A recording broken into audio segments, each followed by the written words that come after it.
کہ جن جنگوں کا حوالہ دیا حضور نے، پیشن گوئی کی ہے، اس کا نقطہ آغاز تھا خلیج کی جنگ، لیکن اس میں جو جنگ اب ہونے والی وہ الملحمۃ العظمی، آخری نتیجہ، ڈراپ سین، وہ یہ ہوگا کہ اللہ کے دین کا بول بالا ہوگا اور پوری دنیا پر محمد کے لائے ہوئے دین صلی اللہ علیہ وسلم کی حکومت قائم ہوگی۔ اللہ تعالیٰ کر سکتا ہے، کوئی اس کے لیے مشکل نہیں، هو علی کل شیء قدیر، اسے ہر شے کی قدرت حاصل ہے۔ لیکن اصل بات جو ہے میں آپ کو بتانا چاہتا ہوں، یہ ہے سائیڈ ایشو، اصل ایشو ہے فلسطین کا جو شروع ہونے والا ہے، بھٹی دہکے گی وہاں۔ ظاہر بات ہے کہ اگر کوئی بہت بڑا اقدام ہو جاتا ہے فلسطینیوں کے خلاف، اور اگر واقعتاً مسجد اقصیٰ اور قبۃ الصخرہ گرا دیے جاتے ہیں، جو طوفان اٹھے گا عالم عرب میں، یہ حسنی مبارک ہو یا شاہ خالد ہو یا کوئی اور ہو، یہ نہیں روک سکتے اس طوفان کو۔ نوجوان خون اٹھے گا، غیرت اور جو بھی حمیت ہے۔ مسلمان ان پڑھ سے ان پڑھ اور بالکل بے دین، وہ بھی مسجد کی حرمت پر کٹ مرنے کو تیار ہو جاتا ہے۔ مسجد تو بنا دی شب بھر میں ایمان کی حرارت والوں نے، من اپنا پرانا پاپی ہے، برسوں میں نماز ہی بننا سکا۔ وہ چاہے کانپور کی مسجد سے مسلمانوں نے جانے دی ہے، چاہے وہ شہید گنج کی مسجد تھی مسلمانوں نے جانے دی ہے، چاہے نماز نہ پڑھتے ہو، لیکن یہ جو حرمت اور یہ جو حمیت اور یہ غیرت ہے، اس سے جو طوفان اٹھے گا یہ ہوگا اس ملحمۃ العظمی، اس کی طرف پیش رفت ہو رہی۔ کتاب الملاحم سے احادیث کے حوالے سے کہ جن جنگوں کا حوالہ دیا حضور نے، پیشن گوئی کی ہے، اس کا نقطہ آغاز تھا خلیج کی جنگ۔ صدام حسین نے اسے کہا تھا یہ مدر آف وارز ہے، ام المحارب، یہ ایک جنگ نہیں ہے۔ اس کا نقشہ بھی حدیث میں موجود ہے، پیشن گوئی موجود تھی، اس وقت بھی ہم نے شائع کی تھی۔ لیکن اس میں جو جنگ اب ہونے والی وہ الملحمۃ العظمی۔ ملحمہ کسے کہتے ہیں؟ لحم گوشت کو کہتے ہیں، اور قصائی کی دکان کو عربی میں ملحم کہتے ہیں، جہاں گوشت کے ٹکڑے کیے جاتے ہیں۔ آج کل مشینوں سے ہوتے ہیں، اب جو ہے وہ ہاتھ سے چھریوں سے نہیں ہوتے، لیکن ٹکڑے ہو رہے ہوتے ہیں، جسموں کے چیتھڑے اڑ رہے ہوتے ہیں۔ ملحمہ، یہی لفظ استعمال کیا تھا حضرت سعد ابن عبادہ نے رضی اللہ تعالی عنہ یوم فتح مکہ۔ ان کے دل میں تھا کہ اب ہم انتقام لیں گے ان عربوں سے، ان قریش سے۔ الیوم یوم الملحمہ، الیوم یوم الملحمہ، یہ کہتے ہوئے جا رہے تھے، ایک خاص کیفیت۔ آج ہے گوشت کے ٹکڑے اڑانے کا دن۔ حضور سے کہا کسی نے جا کر کے صاحب تو یہ کہہ رہے ہیں الیوم یوم الملحمہ، الیوم یوم الملحمہ۔ حضور نے فرمایا نہیں، ان سے کہو جا کر الیوم یوم المرحمہ، الیوم یوم المرحمہ، آج رحمت کا دن ہے، آج تو میں ان سب کو معاف کروں گا۔ لا تثریب علیکم اليوم، میں تم سے وہی بات کہہ رہا ہوں جو میرے بھائی یوسف نے کہی تھی اپنے بھائیوں سے، اذهبوا فانتم الطلقاء، جاؤ تم سب کے سب آزاد۔ وہ ملحمہ ہے جس کو کہ حضور نے حضرت معاذ بن جبل رضی اللہ تعالیٰ عنہ کی روایت ہے، اس میں سے جو ابو داؤد میں روایت آئی ہے اس میں الملحمۃ العظمی، عظمی مؤنث ہے اعظم کا۔ آپ کہتے ہیں جنگ عظیم اول، جنگ عظیم دوم، عظیم کا باپ ہو گیا اعظم، سب سے بڑا، اور اس کا مؤنث ہے سب سے بڑی، عظمی، الملحمۃ العظمی، سب سے بڑی لڑائی۔ میرے نزدیک یہ وار کے معنی میں نہیں ہے، بیٹل کے معنی میں۔ انگریزی میں یہ دو لفظ علیحدہ ہے، وار، بیٹل۔ وار سالوں کو محیط ہوتی ہے، بیٹل کسی ایک خاص جگہ پر جو لڑائی ہوتی ہے اس کو کہتے ہیں۔ حضور کے اور قریش کے درمیان 6 سالہ وار تھی، جنگ تھی، لیکن battles, battle of Uhud, battle of Badr, یہ بیٹلز تھی، لڑائیاں تھیں۔ تو عظیم ترین جنگ شاید اس اعتبار سے نہ ہو جیسے کہ ورلڈ وار 1 اور ورلڈ وار 2، یعنی اس کی وسعت کا اتنا معاملہ نہیں اور طوالت کا نہیں، لیکن جو لڑائی جو ہے بیٹل ہونی ہے، جس کو کہ یہ لوگ، یا چونکہ میں نے کہا تھا شروع میں کہ سرما ہے میری آنکھ کا خاک حجاز و حول قدس، نیو ٹیسٹمنٹ کی آخری کتاب ہے the book of Revelation, Revelation of Saint John, اس میں آرمگڈون کہا گیا ہے اسے۔ ہر مجدون، یہ عبرانی لفظ ہے، ہر کہتے ہیں اونچی جگہ کو، سطح مرتفع، مجدون میگیڈو، میگیڈو ایک وادی ہے، مرتفع، وادی مرتفع۔ یہ ہے واقع لبنان، اسرائیل اور شام کے درمیان جو ٹکڑا جو ٹرائنگل بنتی ہے، یہ ہے، یہاں پر بڑی جنگ لڑی جائے گی، اور یہ جنگ صلیب ہوگی، جو کہا ہے بش نے، یہ جنگ صلیب۔ سیکنڈ ملینیم شروع ہوئی تھی تو پہلی صلیبی جنگ ہوئی تھی، تھرڈ ملینیم شروع ہوا ہے، یہ سیکنڈ صلیبی جنگ ہے، یہ کروسیڈ ہے۔ اور میں اس مرتبہ امریکہ گیا تھا تو پہلی مرتبہ مجھے وہاں ایک رسالہ ملا ٹرمپٹ نام کا۔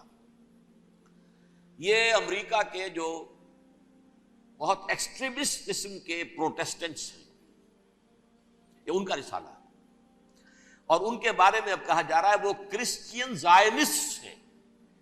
آپ شاید پہلی مرتبہ یہ لفظ سن رہے ہو۔ زائنسٹ تو ہم سمجھتے ہیں یہودیوں کو، کرسچین زائنسٹ وہ ہیں جو ہیں تو عیسائی پروٹیسٹنٹس ہیں، لیکن اسرائیل کے وہ حمایتی یہودیوں سے بڑھ کر ہیں۔ یہ میری کسی پہلی تقریر میں شاید بہت سے حضرات کو یاد آ جائے، میں نے کہا تھا 4 سال پہلے ہمارا تنظیم اسلامی کا ایک کنونشن ہوا تھا ہوسٹن میں، امریکہ کا جنوبی علاقے کا شہر ہے۔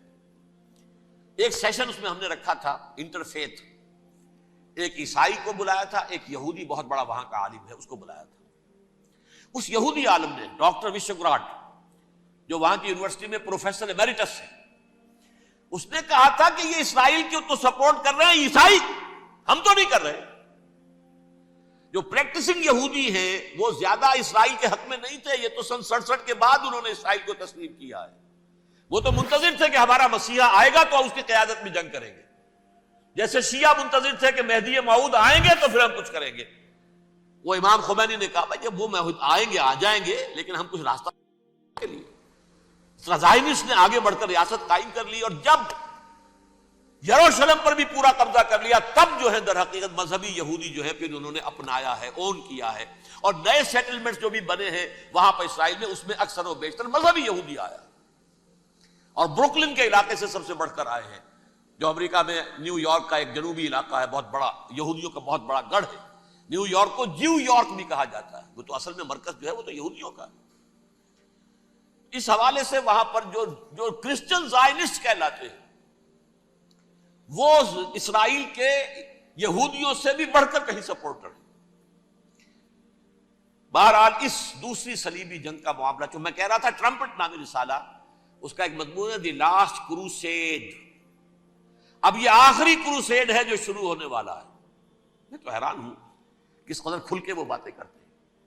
رومن کیتھولکس کو وہ کہتے ہیں کہ یہ شیطان ہے، یہ پوپ شیطان ہے، یہ یورپ کو اس نے جمع کیا ہے کرسچینٹی کی بنیاد پر، اور اس میں زیادہ تر کیتھولکس ہیں۔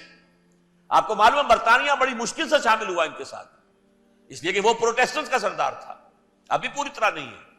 یورپ جو ہے وہ رومن امپائر دوبارہ یہ کھڑی کر رہا ہے، اور در حقیقت یہ جو ہے یہودیوں سے بھی چھیننا چاہتے ہیں اسرائیل کو اور فلسطین کو، اور مسلمانوں سے بھی، اور یہ وہی کروسیڈ جو تھے اربن ثانی کے، اس کی تیاری کر رہے ہیں تاکہ وہاں پر عیسائی حکومت قائم ہو جائے، کیتھولکس کی، پوپ کی حکومت قائم ہو جائے، جیسے ایسٹ تیمور میں کر دی ہے۔ ایسٹ تیمور میں کون سی حکومت بنی ہے؟ رومن کیتھولک،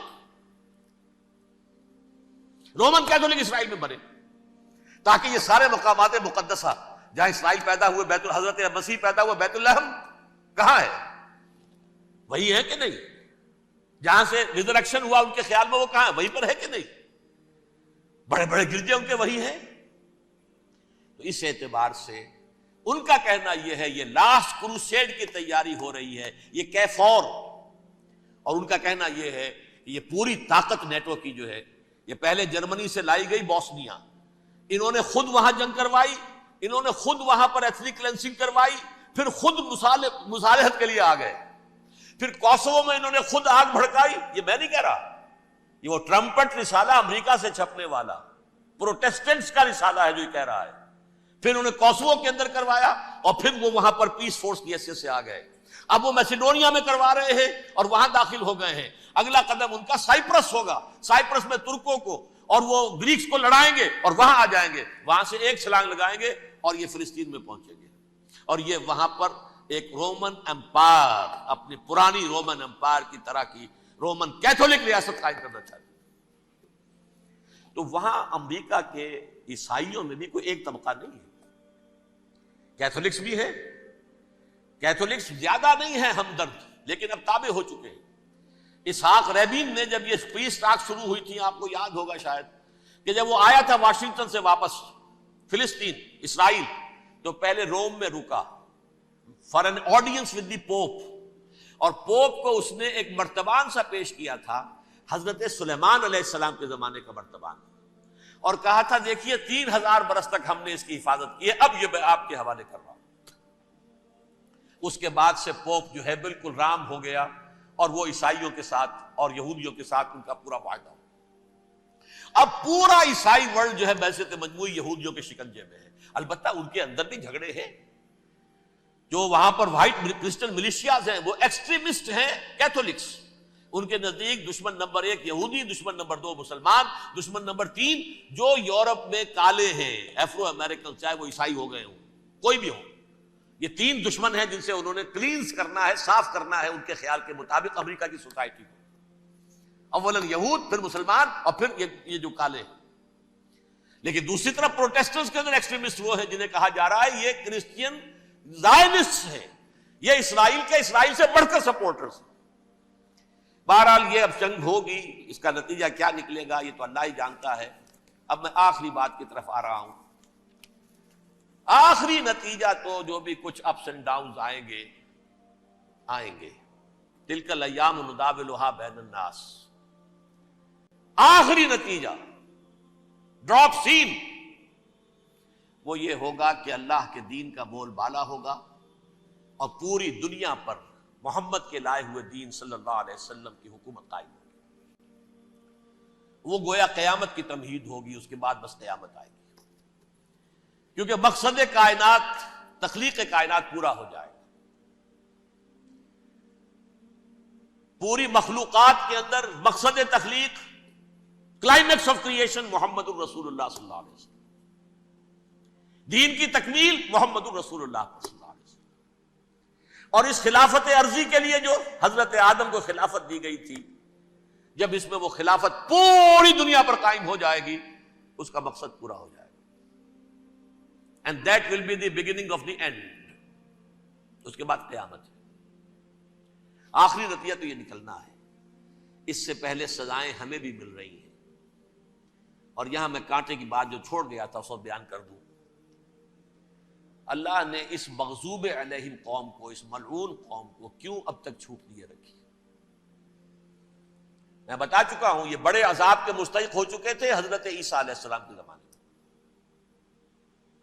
چھوٹ دی ہے، ابھی تک ہے، بلکہ ایک مرتبہ ابھارا ہے، 1900 برس کے بعد ابھرے ہیں یہ، بالفور ڈیکلریشن 1917، سن 70 عیسوی کے بعد، تقریباً 1900 برس، 1850 برس تو ہے کم سے کم۔ پھر creation of Israel 1948، 1967 extension of Israel, یروشلم پر قبضہ۔ یہ سارا جو ہے کیوں ہے؟ اللہ تعالیٰ اس خیر امت محمد صلی اللہ علیہ وسلم، اس کے بہترین حصے کو سزا ان ملعونوں کے ہاتھوں دے رہا ہے۔ کیوں؟ جو جرم انہوں نے کیا تھا وہی ہم نے کیا۔ انہوں نے اللہ کی کتاب کو پیٹھ کے پیچھے پھینکا، نبذ فریق من الذین اوتوا الکتاب کتاب اللہ وراء ظہورہم، ہم نے اپنی پیٹھوں کے پیچھے پھینکا کہ نہیں؟ کولونیل رول سے آزاد ہوئے، کہیں اسلامی قانون نافذ کیا، کہیں اسلامی نظام قائم کیا؟ تو جو جرم ان کا تھا وہی ہمارا ہے، اور ہم خیر امت ہیں، اور ہمارے میں سے خیر ترین عرب ہیں، ان پر اللہ کا فضل، ان کی مادری زبان میں اللہ کی کتاب موجود ہے۔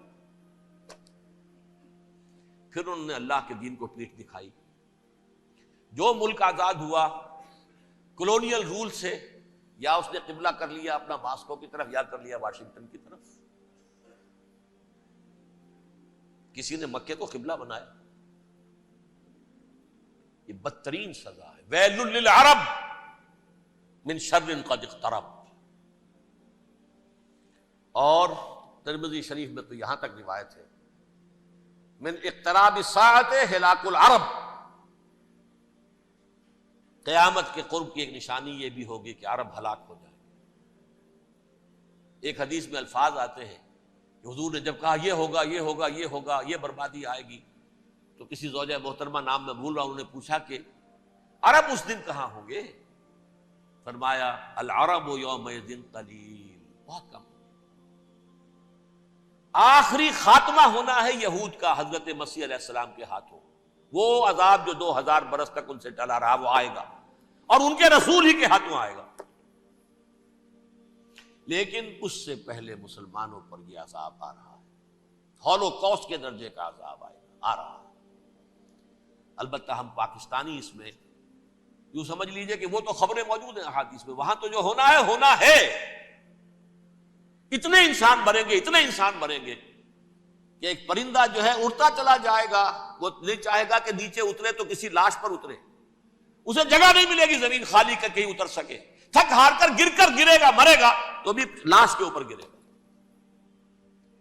یہ الفاظ ہے حضور صلی اللہ علیہ وسلم، الملحمۃ العظمی الملحمۃ الکبریٰ، یہ لاسٹ کروسیڈ۔